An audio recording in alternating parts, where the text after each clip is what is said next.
stick with me because we're going to start with 9 types. And remember that as we go through this, we're going to start building nuances. Now, of course, there are 7 billion people in the world. That's okay. Because with reasonable sure-footedness, we can look at different people from different cultures and apply what we understand about the Enneagram, which again goes back to why I'm really excited that this predates Western psychology and incorporates many different schools of thought, because these are relatively similar to the idea of archetypes, which transcend cultures. My experience of the Enneagram is that these 9 personality types transcend cultures. Now, for those people who do study archetypes, you can have a type 1 personality who is a king or who is a butcher. You can have a type 2 personality who is, a president or a stay-at-home parent. Every one of these personality types can be collaborating with an archetype. My experience is that it is a mistake to try and put them as equal, meaning the same. I think they are complementary, but they are not the same at all, because the archetype is almost like that big picture that overarches, whereas the personality type is very much about that individual within that archetype. So anybody who maybe wants to have a deeper conversation, leave a note on that, and we can have a whole other session on that. I know that also there are other personality typing systems. One of the very popular ones out there is the Myers-Briggs. I do not like and have not found them to be accurate when they try to merge them. I want to be clear, Myers-Briggs, very, very valid. They have done a lot of really good work with it. I still prefer the Enneagram because of the way that you can flow through the different types. And I think it's a little bit simpler than learning all of the different matches. I think that there's a lot of good there too, but I don't think that they match up. So if that's something that you're intent on trying to do, great. I've spent 23 years looking at the Enneagram. I've spent more than that looking at different systems. I don't think they match up. My opinion. There you go. So let's talk a little bit about the types themselves. And just for the sake of our minds following, I'm going to start with the 1. Now, no type is better than another type. And I'm going to repeat that and repeat that and repeat that. No type is better than another type. No type is a better marriage partner to another type. No type is necessarily exclusively a better archetype than another. Those things start getting into how well is that person functioning. When we're at this stage, what we are looking for is, what is that person's deeply held concept of how they connect with the divine? Now, you can say God, you can say safety, you can say any number of things. The basic question is, what does that person feel or believe is going to make them whole and safe? So that's the primary key, because, we all have a lot of different types that might look like each other. And you might be a type that has been raised by another type and be a strong people pleaser, and then you kind of come together, and then it's hard to tell your own type. And that's okay. It took me years to actually figure out my type.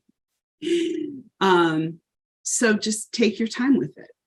So the 1, the perfectionist, the reformer, they want to make the world a better place.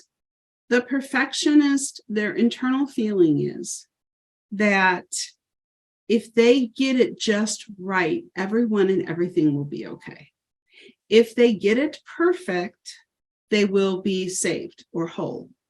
The 1 also has the name reformer because often 1s have an idea about how things should be, what would make things perfect. And often 1s are willing to sacrifice their life for that. 2 strong personalities that most of us might be familiar with are Malcolm X, who believed that he could reform the world that his people lived in and create a more perfect vision for his people. Along the same lines, we have people like Nelson Mandela, great personal sacrifice to make the world according to his vision. That sacrifice was his way of bringing about that perfect idea. Now, it's always a little risky using public figures as personality types because we can only know what we know about them through observation. Very few of them have actually been, deeply interviewed by Enneagram practitioners. Now, comedians often fall in this 1 category. And I think, and some people will disagree, but I think that Jerry Seinfeld, maybe Jerry's writers, had a very 1 energy. And I say that because of his keen observation of some of the idiocracy of people, but also his desire, or again, maybe the writer's desire, to understand and define right, perfect, how to get it right. I think it was a very clear voice of how do you get this right in the world. Another popular example that a lot of people can relate to would be Monica from Friends. Monica had the perfectionist energy down to a T.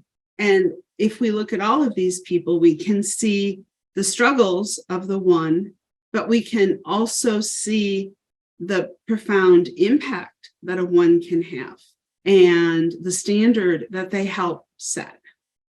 So let's take a look at 2, the helper, the giver.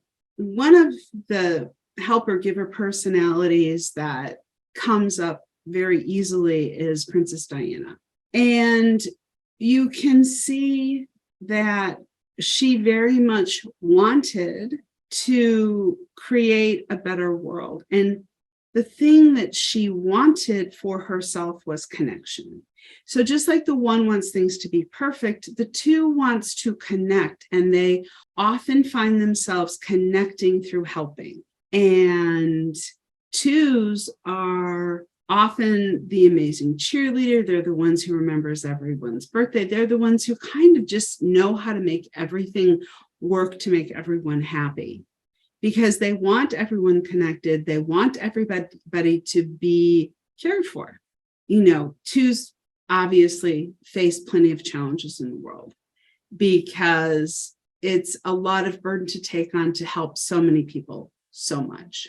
The 3, the achiever, the performer, we have a lot of these in America. I would dare to say that if I had to pick 1 predominantly American personality type, or if we had a personality type for our country, it is the 3. It is the idea of what we do equals what our value is. It is the idea that we need to prove ourselves.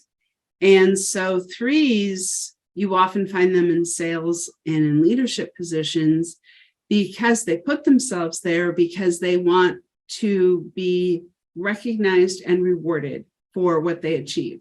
So the great part about a 3 is that if they're healthy, they're a good mentor, they're a great manager, they know how to get things done. If they're not healthy, they can really dehumanize they can be very dehumanizing because it becomes about systems rather than about people.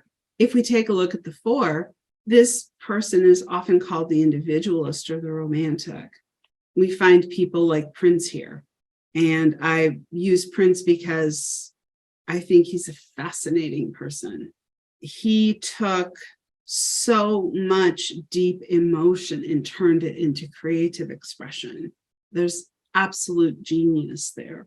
And when you have that 4 energy, it can get really kind of dark.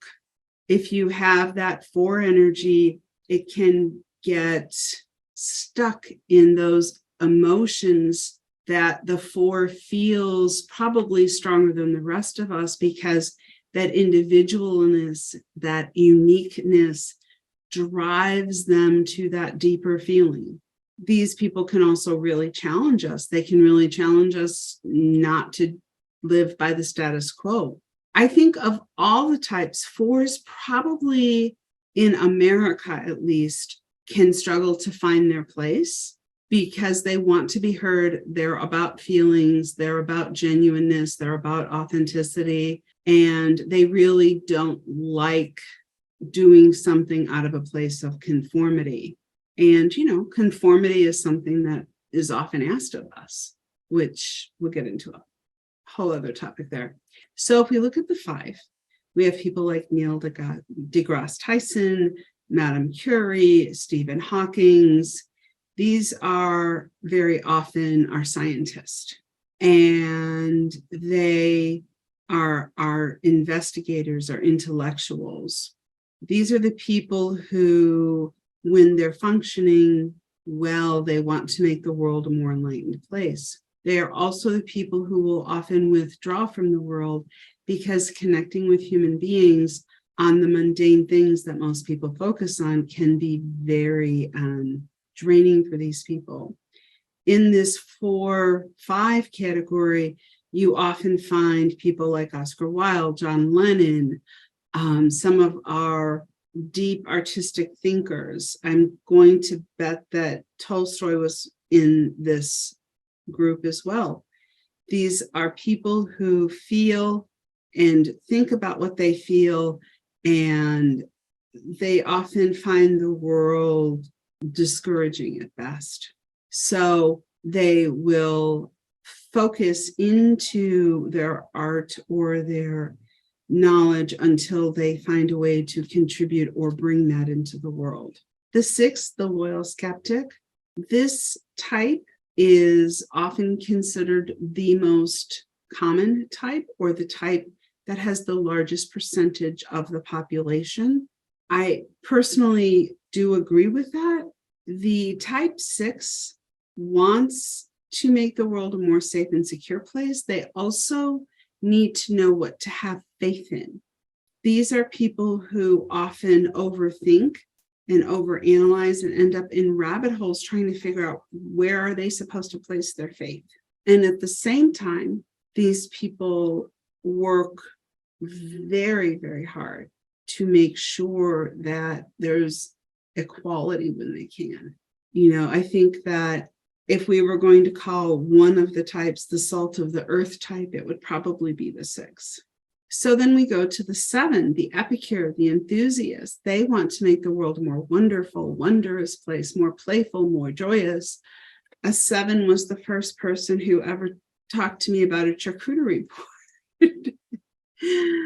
The 7 is the person who's, you walk in and they're the life of the party, or they have their phone blowing up and they're in a meeting because there's so much in life that they want to take in. They don't want to miss anything.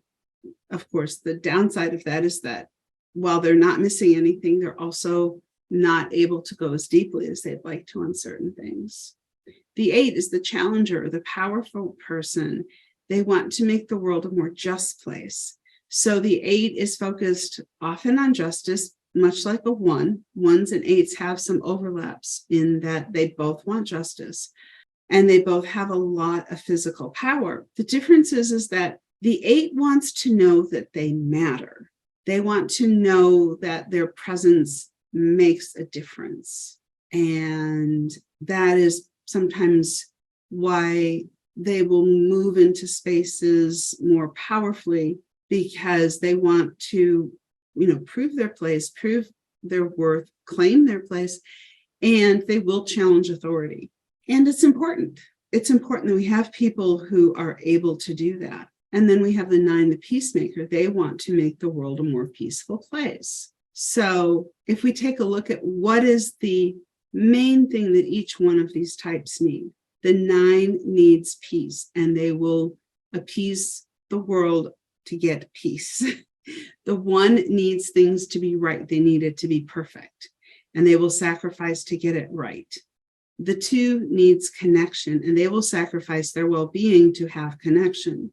The 3, they want to know that they are seen as valuable, but they get confused and they think that their work is what's more valuable than them. The 4, they want to be individual. They want to feel the feelings. And that is a wonderful thing, because they bring art into our lives, but they also are challenged because they can get lost in that need for individuality. The 5, they need to be able to create an understanding of the world, bring wisdom. That is a very delicate place sometimes, because sometimes the world isn't coming from wisdom, and it can feel like they have to move out of the world, which is why, you often find intellectuals gathered together outside of the mainstream. The 6, the loyal skeptic, the faithful person struggling to know where to place their faith. The 7, the person who wants to make the world more wonderful and not miss anything, and, make sure that everyone's got all of the playthings. And the 8, wanting to know that they matter and that they can have an impact and an influence in the world. So if you look at all of these things, all of these kinds of people are needed. We all have all of these qualities. Which one is most important to you?